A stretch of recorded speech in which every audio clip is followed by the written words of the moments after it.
Então, bem-vindo ao panorama do Novo Testamento. Nós estamos no livro de Apocalipse. Já fizemos a introdução de como vamos abordar o livro, já trabalhamos a introdução do livro propriamente dita e já trabalhamos o período das igrejas. Agora a gente vai trabalhar os capítulos que fazem comentário a respeito de Deus antes que entre propriamente dito na tribulação. Então, a gente vai começar no Apocalipse 4, versículo 1, onde o texto começa da seguinte forma: depois destas coisas. Que coisas? Aquilo que ele estava falando anteriormente. Do que ele estava falando anteriormente?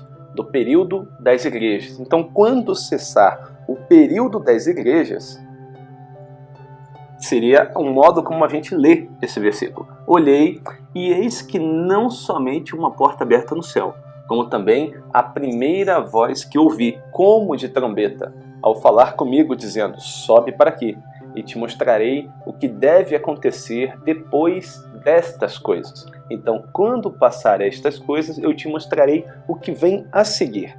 Então, isso finda para que o próximo inicie. Então, tanto o início do versículo quanto o fim do versículo está enfatizado duas vezes. O período da igreja termina, inicia o próximo período, que é o período tribulacional. Então João é chamado a enxergar as coisas do alto.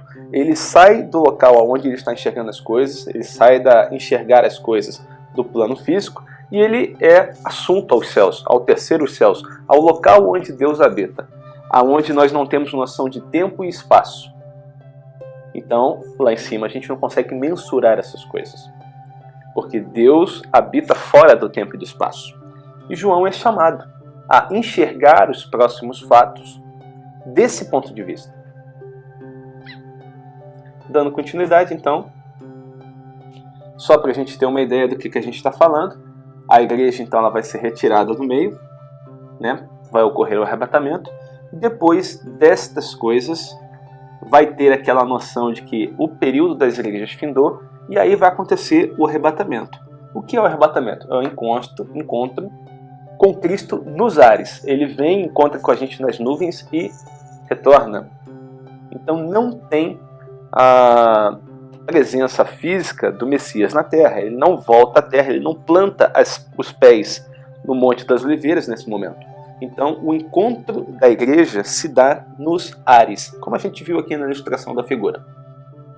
E aí, logo depois que se encontra, algum período depois, a gente não sabe precisar quanto tempo é necessário depois que a igreja seja arrebatada para que inicie o período tribulacional propriamente dito. Mas fique com uma coisa em mente. Imagine só, todo bom político, todo bom policial, todo bom advogado, todo homem correto, todo homem da lei que tenta fazer tudo da forma correta, todo homem que habita a presença do Espírito Santo, foi retirado. Ficou os corruptos, aqueles que enganam e são enganados. Imagina, quanto tempo é necessário para que o mundo comece a trabalhar em conformidade como o anticristo gostaria que ele trabalhasse. Hoje em dia, algumas leis só não são aprovadas porque existem homens de Deus que são contra a aprovação dessas leis. Imagine quanto tempo é necessário para que todas as leis que vão contra aquilo que Deus ensina venham a ser aprovadas. Quanto tempo é necessário para que o mundo se molde ao padrão do anticristo? Sem a ação do Espírito Santo, sem que aqueles no qual o Espírito habitava estejam presentes. Então você tem uma ideia, não vai se passar muito tempo, desde o momento em que a igreja vai ser retirada do meio, até que se inicie o período tribulacional. Mas esse início do período tribulacional, ele vai ocorrer e vai ser marcado pelo estabelecimento da aliança do anticristo com Israel. Então vamos seguir, porque isso é apenas um panorama.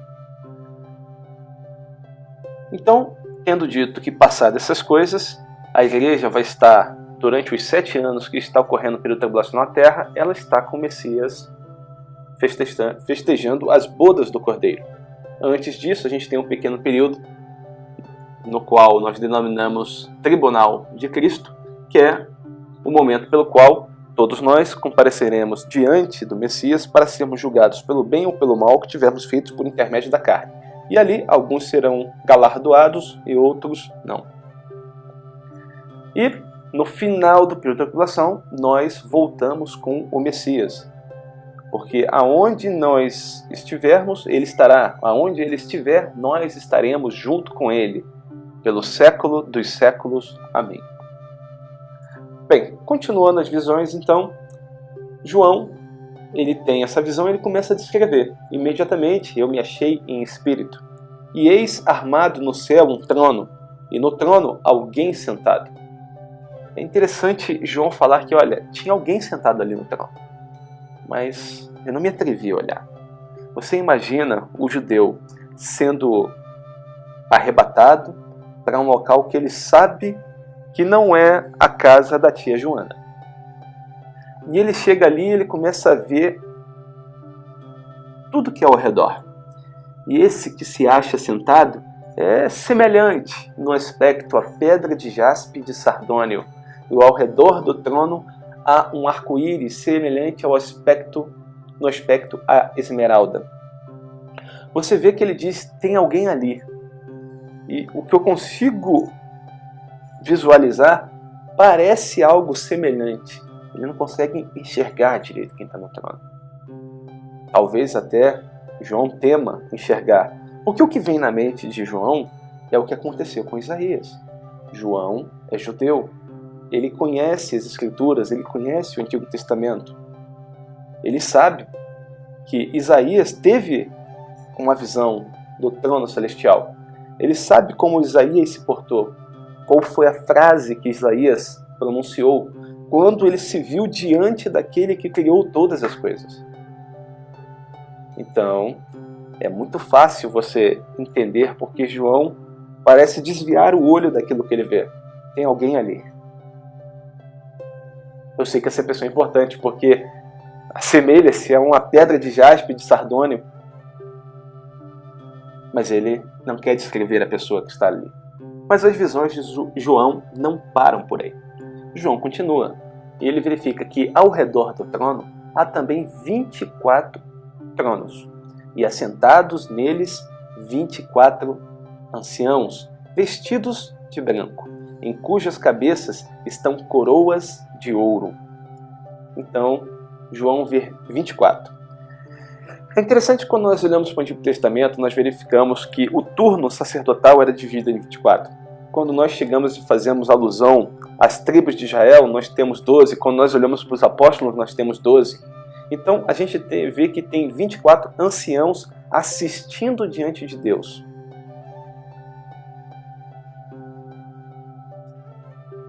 Do trono saem relâmpagos, vozes e trovões. E diante do trono ardem 7 tochas de fogo. E são os 7 Espíritos de Deus.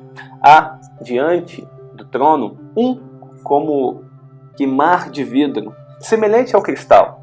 E também no meio do trono e à volta do trono, 4 seres viventes, cheios de olhos, por diante e por detrás. Então isso aqui tudo João está vendo quando ele é colocado naquele local. E o primeiro ser vivente é semelhante ao leão. O segundo, semelhante a novilho. O terceiro tem rosto como de homem. O quarto ser vivente é semelhante à águia quando está voando. E os 4 seres viventes, tendo cada um deles, respectivamente, 6 asas, estão cheios de olhos. E ao redor e por dentro. Não tem descanso, nem de dia, nem de noite. Proclamando, Santo, Santo, Santo é o Senhor Deus, o Todo-Poderoso, aquele que era, que é e que vem, na tradução judaica, e o que há de vir na nossa. Parece que o judeu ele tem mais certeza e mais convicção, porque a tradução dele para o português vem diretamente para aquele que era, é e que vem, como que dando uma certeza absoluta que o fato vai acontecer. Quando nós colocamos a nossa tradução normal, que há de vir, a gente tem certeza que ele vem, mas em algum momento, sabe? Ele disse que vai vir, ele vem. Mas o judeu escreve essa parte com uma convicção que eu prefiro a tradução deles. Pois aquele que era, que é e que vem. Quando esses seres viventes deram glória, honra e ações de graça ao que se encontra sentado no trono e ao que vive pelos séculos dos séculos, os 24 anciãos prostrar-se-ão diante daquele que se encontra sentado no trono. Adorarão o que vive pelos séculos dos séculos e depositarão as suas coroas diante do trono, proclamando: Tu és digno, Senhor e Deus nosso, de receber a glória, a honra e o poder, porque todas as coisas tu criastes. Sim, por causa da tua vontade, vieram a existir e foram criadas. É interessante você verificar que no versículo anterior, a gente está falando que os 4 seres viventes eles estão o tempo todo citando a mesma mensagem. A mesma mensagem, a mesma mensagem, a mesma mensagem, a mesma mensagem. Mas, em determinado momento, eles vão findar essa repetição sem fim.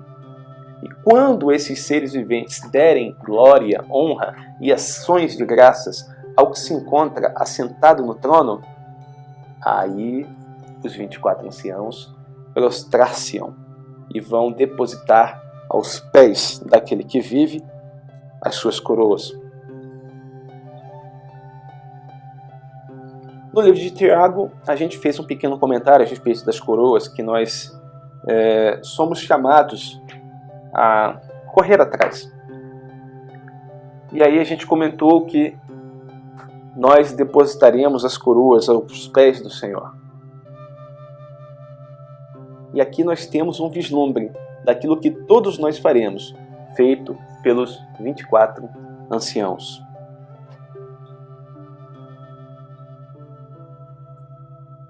E vi, na mão direita daquele que estava sentado no trono, um livro, escrito por dentro e por fora, de todo selado, com 7 selos.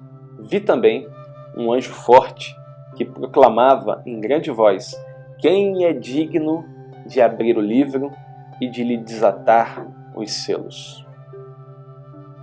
Então aqui a gente tem a cena desse livro, e esse livro naquela época não é um livro como nós temos hoje. O livro no contexto hebraico é esse que nós estamos vendo aqui na imagem. Ele é enrolado. Então ele está selado com 7 selos. Quando nós olhamos para o costume da época, quando se selava alguma escritura na época do Messias, o que nós tínhamos? A escritura era tão mais importante pela quantidade de testemunhas que tinham presente para ler. Então, quanto mais selos ela recebesse, mais importante era aquela escritura e mais testemunhas existiam. No caso específico desse livro, escrito por dentro e por fora, só o fato de ele estar escrito por dentro e por fora indica que esse livro ele é extremamente precioso. Porque ele é diferente de qualquer outro. Porque os outros, tudo aquilo que o livro dizia, estava dentro. Esse não, ele está escrito tanto por dentro quanto por fora. A questão dos 7 selos vai estar diretamente ligado à perfeição de tudo aquilo que se encontra escrito nesse rolo. E vai estar ligado também à plenitude. Tudo aquilo que é necessário que se cumpra será cumprido. Nada ficará, nada será deixado para trás. Então, também temos a noção, baseada na manutenção do sigilo, porque se algo está selado, ela é sigilosa. Está ligado à autenticidade, está ligado à autoridade da mensagem. Isso daqui, na realidade, nada mais nada menos é do que a grande escritura de Deus. Quando ele abre e começa-se o Apocalipse e se conclui o Apocalipse, o que nós temos é: a terra toda me pertence. Então é a escritura pública de Deus, indicando que tudo que foi criado é dele, para ele, e nada sem ele se fez. Bem, vi na mão direita daquele que está sentado no trono um livro escrito por dentro e por fora, de todo selado, com 7 selos. E vi também um anjo forte que proclamava em grande voz: quem é digno de abrir o livro e de lhe desatar os selos? E você verifica que João ele fica preocupado porque ninguém foi achado digno. E se procura em tudo quanto é lugar da face da terra. Ninguém no céu foi achado digno, na terra também não, e debaixo da terra também não. Ninguém podia abrir o livro, ninguém podia olhar para ele. E a atitude de João perante isso tudo era do homem desesperado que chorava muito, chorava intensamente. Porque ninguém foi achado digno. Mas, num determinado momento, um dos anciãos para e fala com João: não chores, eis que o leão da tribo de Judá, a raiz de Davi, venceu para abrir o livro e desatar os 7 selos e romper os 7 selos.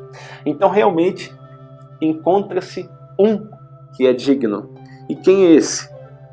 Nada mais, nada menos do que o Cordeiro. E é interessante que João ele vê a cena toda do trono, ele vê as pessoas ao redor, mas ele não via o Cordeiro. Nisto vi entre o trono e os 4 seres viventes, no meio dos anciãos, um Cordeiro em pé, como havendo sido morto. E tinha 7 chifres, 7 olhos, que são os 7 Espíritos de Deus, enviados por toda a terra. Então, aqui nós estamos vendo o Cordeiro, aquele que realmente era digno de fazer todas essas coisas. E aí a visão de João conclui-se nessa etapa. Então a gente segue, e aqui é o fato que eu já li para vocês: não se achou ninguém digno em local nenhum. E logo depois a gente tem a visão daquele que realmente era digno. E vi no meio do trono e dos 4 seres viventes, e entre os anciãos, de pé, um cordeiro como tendo sido morto. Ele tinha 7 chifres, e chifres no hebraico indica poder. Ele tem todo o poder. Ele é onipotente. Bem como 7 olhos, ele é aquele que tudo vê. Ele é onisciente. E esses são os 7 Espíritos de Deus enviados por toda a terra. E aí a gente conclui com onipresença. Veio, pois, e tomou o livro da mão direita daquele que está sentado no trono. Então o Cordeiro, que é onisciente, onipotente e onipresente, toma um livro para lhe desatar os selos. Essa é a mensagem, é isso que João vê quando ele está diante do trono de Deus. E quando tomou o livro, os 4 seres vigentes e os 24 anciãos prostraram-se diante do Cordeiro, tendo cada um deles uma harpa e taças de ouro cheias de incenso, que são as orações dos santos.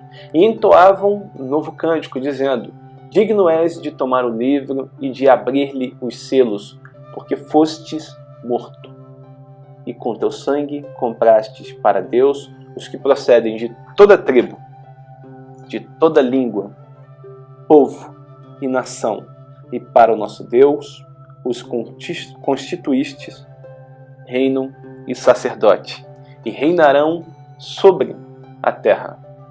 Então, aqui a gente não precisa muita explicação, está bem claro. Fala de toda a tribo de Israel, fala de todo povo, nação e língua. E aí entra todo mundo gentio também, daqueles que aceitaram o senhorio de Cristo. E todos esses vão ser constituídos de reino e sacerdotes e reinarão sobre a terra. Vi e ouvi uma voz de muitos anjos ao redor do trono, dos seres viventes e dos anciãos, cujo número era de milhões e milhares de milhares, proclamando em grande voz: digno é o Cordeiro que foi morto de receber o poder, e a riqueza, e sabedoria, e força, e honra, e glória, e louvor. É isso tudo que João está vendo diante dos seus olhos.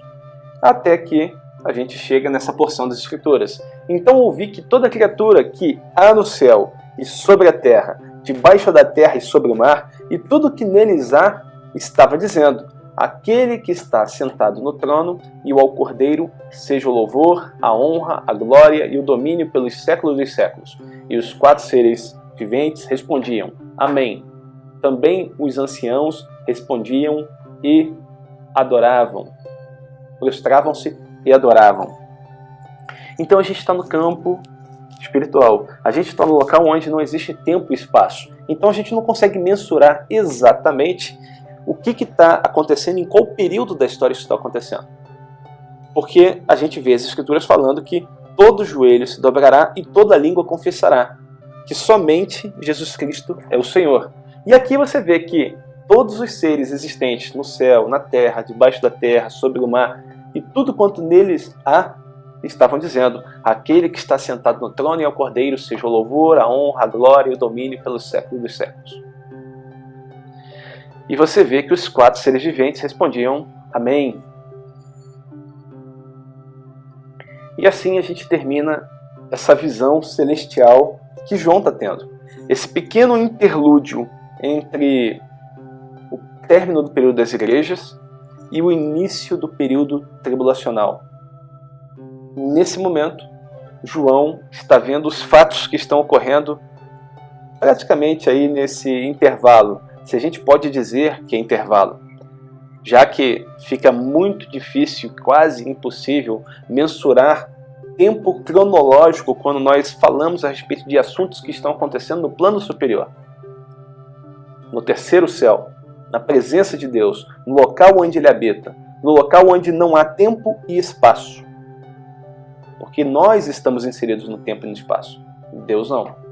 Então, dessa forma, a gente termina essa exposição desses 2 capítulos que estão falando a respeito de Deus e vamos dar continuidade na próxima gravação falando do início do período tribulacional. Então, que você tenha um bom dia, fique na paz e na graça do Senhor e Shalom.